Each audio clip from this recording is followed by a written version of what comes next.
మాకంటూ ఎవరు లేరు సార్. మా అమ్మకి బాగవ్వాలనేది మేము చూసుకుంటున్నాం సార్. బ్యాక్ సైడ్ సపోర్ట్ అస్సలు లేదు, ఫినాన్షియల్ సపోర్ట్ అస్సలు లేదు.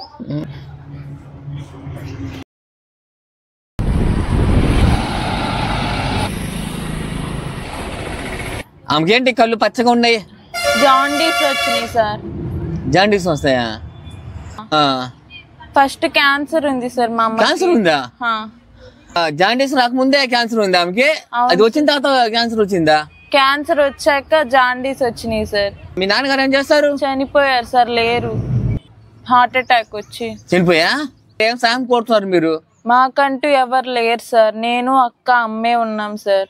పేగి ఇలా ఉబ్బి వస్తుంది సార్, తినలేకపోతుంది ఒక 1 month నుంచి. నా దగ్గర ఎంత ఆశిస్తున్నారు మీరు ఇప్పుడు? మీకు తోచినంత సాయం చేయండి సరే, మీకు తోచినంత సాయం చేయండి. మా ఊళ్ళో ఇంట్లో నుంచి వెళ్ళిపోమంటారు. మేమంటూ 2 ఆడపిల్లలు సార్. ఆమెను తీసుకొని మేము ఎక్కడికి వెళ్తాం సార్? బయట ఎవరు ఇల్లు కూడా అద్దెకి ఇవ్వట్లేదు సార్ అమ్మని చూసి. మేము ఇంకెవరి దగ్గరికి వెళ్ళాలో తెలియక ఇంకా ఇక్కడే వాళ్ళందరితో తిట్లు తింటూ ఇక్కడే పని చేసుకుంటూ ఉండిపోవాల్సి వస్తుంది. పని రోజు ఉంటుందా మీకు? ఉండదు సార్. రోజు ఉండదా? ఎన్ని రోజులు, వారంలో ఎన్ని రోజులు పని ఉంటుంది కనీసం? ఒక 4 రోజులు ఏమో ఉంటుంది సార్. అంతేనా? మిగతా రోజులు ఖాళీగా ఉంటాం ఇంకా? ఒక్కొళ్ళు వెళ్ళిపోతే ఒక్కొళ్ళు అమ్మ దగ్గర ఉండాలి సార్.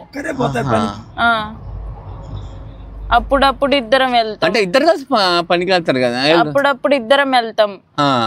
కొన్నిసార్లు అమ్మకు బాగాలేనప్పుడు ఒక్కొక్కళ్ళమే ఉండాలి. ఒకళ్ళు అమ్మ దగ్గర ఉండాలి, ఒకళ్ళు వెళ్తాము. మాకంటూ ఎవరు లేరు సార్. మాకు ఇల్లు కూడా లేదు. వద్దులేమ్మా, నమస్తే పెట్టొద్దు. చేసింది అలా వద్దులేండి, చేతులు నమస్కారం పెట్టొద్దు. దానికి మా ట్రస్ట్ తరఫున నా చేసినంత వరకు మీకు 30,000 సాయం చేస్తాను. ఆపరేషన్ అయింది, ఓకేనా? సరేనా? ఇంకమ్మా 30,000 ఆమెకి ఆపరేషన్ ముందు డేట్ నాకు చెప్పండి. నాకు ఫోన్ చేసి ఒక 2 రోజులు ముందు చెప్పండి ఆపరేషన్ ఫోన్ చేసి. అప్పుడు నేను కూడా వస్తాను హాస్పిటల్కి, ఓకేనా? Thank you sir.